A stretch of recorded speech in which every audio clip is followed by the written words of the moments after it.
Welcome back to the Family's Legacy channel. My name is Nicole, and today I'm going to be talking about where and how you can start building your family tree for free.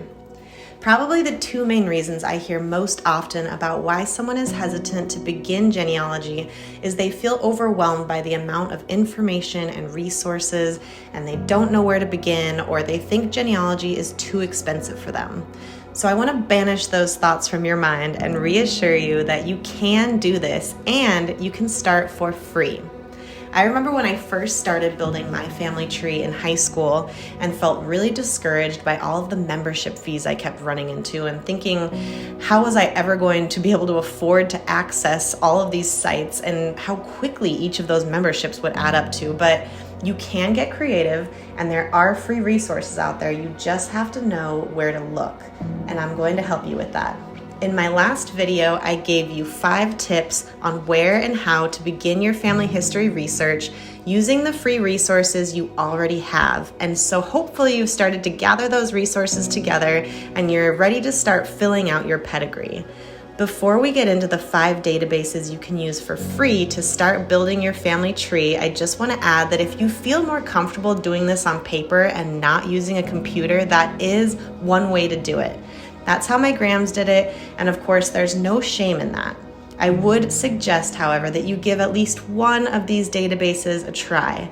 You might be surprised with how easy it is and how useful it is to keep your research organized in one place. Not to mention, it's a great way to back up your work should anything happen to your paper files. You could even try a hybrid to begin where you start filling out your tree on paper and then you enter that information into the database of your choice. Don't let the newness of something scare you off.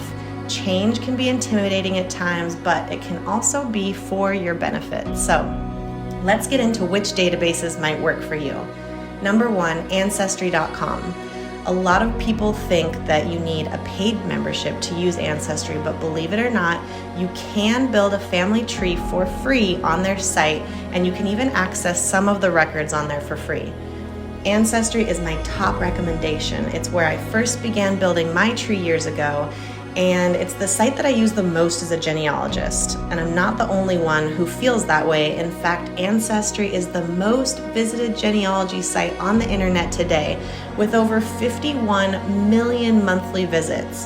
And once you start using it, you'll understand why. It's really user-friendly, and it does a great job of organizing your information and making it easily accessible with a lot of great features to display that information visually. You have the ability to make your tree public or private, which is one of the main differences from the next site, FamilySearch.org.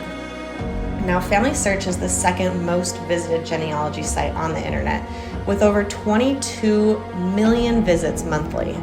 Probably the biggest difference with FamilySearch, which is very important to remember, is that the family tree you build on their site is a global one, meaning one family tree for everyone in the world, where each person entered into the database is connected. So the upside to this is that you'll likely be able to build your tree very quickly once you've connected yourself to the global family tree. The only information you enter on there that remains private and is not visible to the public is the information you add for yourself and your other living relatives.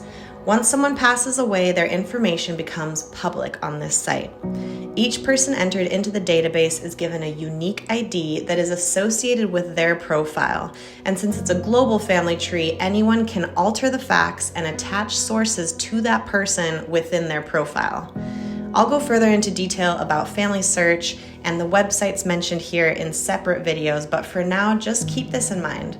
Since it's a global family tree, I would actually recommend starting out with another service like Ancestry, because you can use it to work on various hypotheses you come up with while you're researching without affecting the global tree and possibly entering information you aren't sure of or you can't confirm with verifiable sources.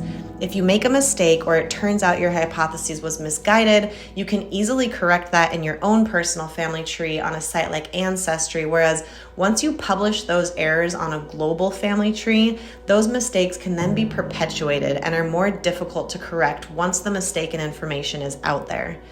Unfortunately, this can happen frequently on Family Search, where someone alters the information you know to be true, or they attach someone to your ancestor that isn't accurate, or they merge the profile of your ancestor with an entirely different person, which can then cause a real mess of things and be difficult to go back and untangle.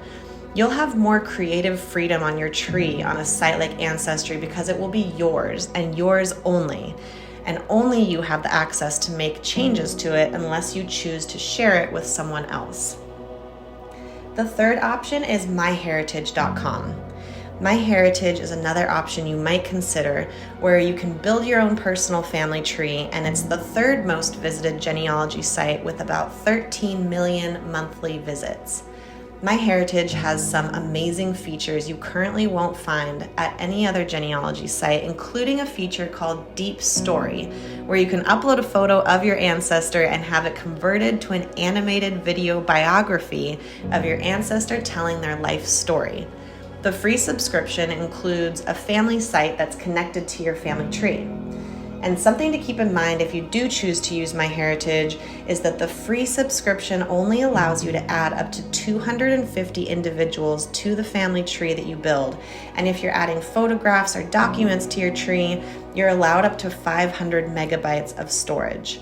You can also colorize, enhance, and even animate your photos, or try another of their fun features like the new AI time machine that uses artificial intelligence to create what they call avatars, which are essentially images of a person as they might appear in different periods of time in history. The fourth and final option that I'm going to discuss today is Roots Magic. If you're looking for a free service that's not a website, but rather a program that lives on your computer, you might try Roots Magic. Roots Magic offers two free programs, the Genealogy and Family Tree software and the Personal and Family History Writing software.